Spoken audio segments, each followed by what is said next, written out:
The banking sector is the backbone of every modern economy and India is no different. In fact हमारे stock market में अगर Nifty और Sensex के बाद किसी भी इंडेक्स की बात की जाती है तो it's undoubtedly the bank Nifty. Bank Nifty अगर ऊपर जाएगा तो निफ्टी पक्का ऊपर भागेगा is a very common perception amongst traders and investors.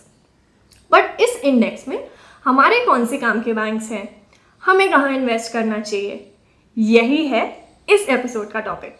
Welcome back to a new episode of investing ideas guys. और आज हम ये बात करेंगे कि हमें कौन से बैंकिंग स्टॉक्स में इन्वेस्ट करना चाहिए और क्यों. But before we move ahead, please press the bell icon and subscribe to this channel so that you get alerts on all the upcoming videos. Let's get started. So the first and major point of difference is कि banks बाकी businesses की तरह कुछ बनाता नहीं है. Customers like you and I deposit our savings in the form of savings account or a FD into these normal banks जिस पे बैंक हमें interest pay करता है. And it collates and collects this corpus of money and gives it forward in the form of loans जिस पे bank interest कमाता है. तो जहाँ पे बैंक 3.5 to 6-7% ऑफ इंटरेस्ट पे करता है फॉर बैंक डिपॉजिट्स, बैंक यही पैसे आगे लोन के फॉर्म में, be it a car loan, a business term loan या a house loan, it gives all these kind of loans for a cost of interest that is between 6.5-7% to 15-16%. यही है bank का business model. The difference between the money banks earn through giving loans and what they pay as interest for deposits by customers is essentially the profit margin for the banks. The spread between the two is called net interest margin. A bank with a high net interest margin is doing better business than one with a low net interest margin. Now, another important point of valuation while looking at bank stocks is the growth in CASA ratio.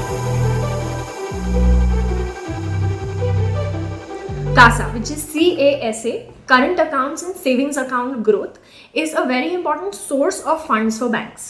Current accounts पे जो पैसे bank के पास मिलते हैं उस पे bank वैसे ही कोई इंटरेस्ट पे नहीं करता, जबकि सेविंग्स अकाउंट पे like we discussed in the last point, banks pay between 3-3.5% if it's established bank और newer banks pay closer to 5.5-6%.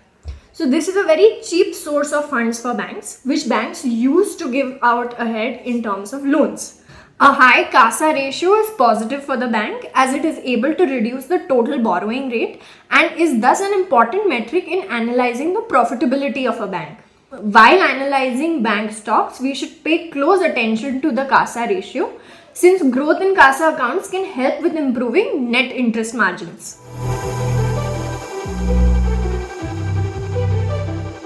Now let's look at another indicator. This is called the pre-provisioning operating profit. How is it calculated and why is it important? Let me tell you.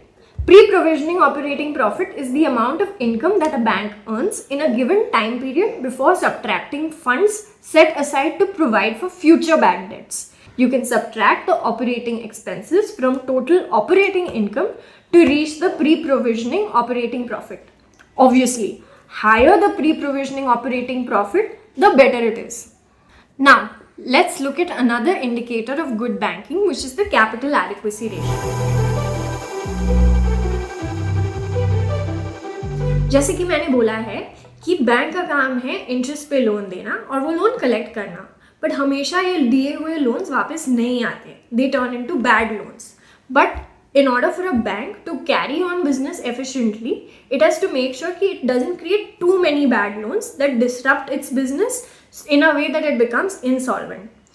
To prevent this, her bank को एक capital reserve maintain करना पड़ता है which can cover all current and future losses without running the risk of bankruptcy. Let's see how this is calculated. The capital adequacy ratio is a measure of a bank's available capital expressed as a percentage of the bank's credit exposure. Good CAR means bank has enough capital to absorb potential losses. Under the Basel III norms, the rules that govern banking, a bank's Tier 1 and Tier 2 capital must be at least 8% of its risk-weighted assets.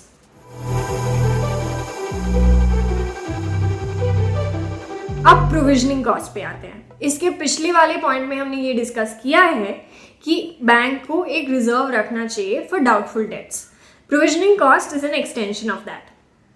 A provisioning cost or a provision for doubtful debts is an amount that a bank puts aside to cover future liabilities. The purpose of a provision is to make a current year's balance more accurate, as there may be known costs which need to be borne by the bank in the future. हमने ये पिछले साल देखा था when the pandemic kicked in and the moratorium was announced by the government, the provisioning costs for all banks went up. In fact, on average, the pandemic has shaved close to 27% of operating profit for most public and private sector banks. So when you're looking at banking stocks, you should compare provisioning cost. तो अगर ये year on year कम हो रहा है, it means that the bank is operating more efficiently. But अगर ये बढ़ रहा है, it might be a cause of worry. बस इसके साथ this episode also comes to a close. I hope I've made your life a little bit simpler when it comes to analyzing bank stocks. If that's the case, please write in the comments and tell me what you liked about this show. अगर नहीं पसंद आया तो वो भी बताना. Please share this video with your friends and family and help them out in their investment journey. Follow us on all our social media channels and stay tuned for the next few episodes by pressing the bell icon and subscribing to this channel.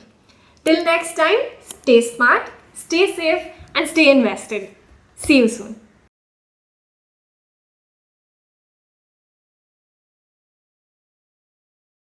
Investments in securities market are subject to market risks. Read all the related documents carefully before investing.